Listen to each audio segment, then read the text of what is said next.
Salam hörmətli izləyicilər. Bu gün sizə 26 oktyabr OTK blok sınağından ilk 10 sualı, Azərbaycan dilinə aid olan ilk 10 sual izah etmək istəyirəm. Maraqlı sualdır. Sona kimi baxın. 10-10 izah etmək istəyirəm ki, çox uzun olmasın, yorucu olmasın. Qeyd edim ki, bu sualları biz Telegram kanalımızda da paylaşmışıq. Linki yerləşdirəcəm. Telegram kanalımıza daxil olaraq həmin sualları bir daha işləyib özünüzü sınaya bilərsiniz. 1. Dəvətnamə sözündəki saitlər əsasında Euler Venn diaqramına uyğun fikirləri müəyyən edin. Dəvətnamə sözünün biz tələffüzünə baxsaq, biz görürük ki, burada fonetikaya aiddir. Dəvətnamə sözünün yazılışı və deyişi fərqlənmir. Sadəcə buradakı birinci uzanır uşaqlar, bir də A saiti uzanır. Bu iki fərqi var, amma yazılış və deyişi fərqlənmir. Sadəcə iki dənə uzanan sait var. İndi bizdən soruşulur birinci sait. Birinci sait həmin yazdığımız birinci ədir və üçüncü sait də bu uzanan A saitidir. Bu ikisi arasında fərqləri və oxşar cəhəti tapmalıyıq. Açıq saitdir. Açıq saitdir, doğrudur. Amma eyni zamanda ikinci xanaya baxmalıyıq. A da açıq saitdir. Ona görə biri götürə bilmərik. Bizdən uyğun fikirlər soruşursa, biri götürə bilmərik. Çünki bir harda olmalıydı uşaqlar? Ortada olmalıydı.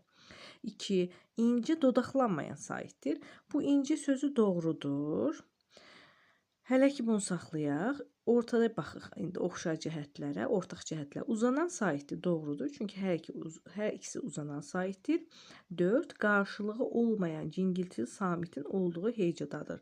Biz baxırıq ki, dəvətnamədə D var, qarşılığı olan samitdir.